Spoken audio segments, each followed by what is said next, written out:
right against the war should be allowed. Yet this desire to suppress this expression is still believed by a lot of society at the time. And today, we are in another moment of social tension. We face real issues that are going to take a long time to work through. Massive economic transitions from globalization and technology. Fallout that remains from the 2008 financial crisis. Very polarized reactions to social issues and greater migration, not just here, but across the EU and around the world. And many of our issues flow downstream from these changes.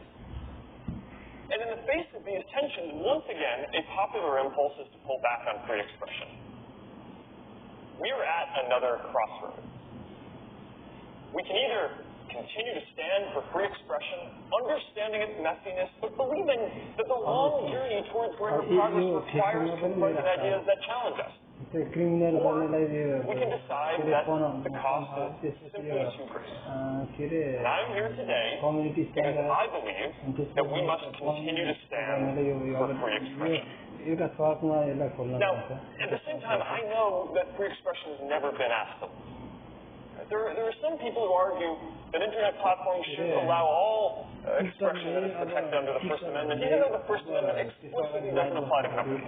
I'm proud that our values at Facebook are inspired by the American tradition, which is more supportive of free expression than anywhere else in the world. But even American tradition recognizes that some speech infringes on other people's rights.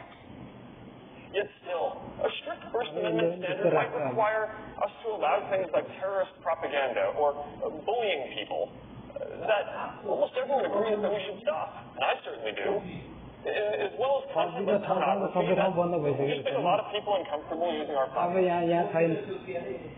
So once we're taking this content down, the question is, where do you draw the line? So most people would agree with the principle that you should be able to say things that people don't like, but you shouldn't be able to say things that put other people in real danger.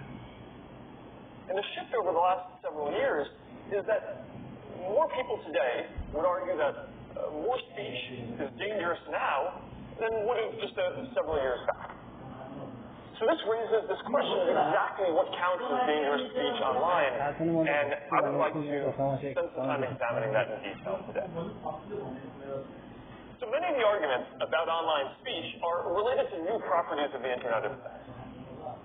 If you believe that the Internet is completely different from everything that comes before it, then it doesn't make much sense to focus a lot on historical precedents. But I believe that we need to be careful about such overly broad arguments because they've been made about pretty much every new technology, from the printing press to the radio to the television.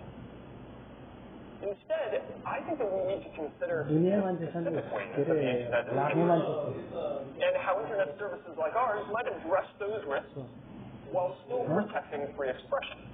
Perhaps the clearest difference with the Internet is that now a lot more people have a voice. Almost half the world's population. And that is dramatically empowering for all the reasons that I've mentioned. But inevitably, some people are going to use their voice to try to organize violence, to try to undermine elections, to hurt others. We have a responsibility to address these risks.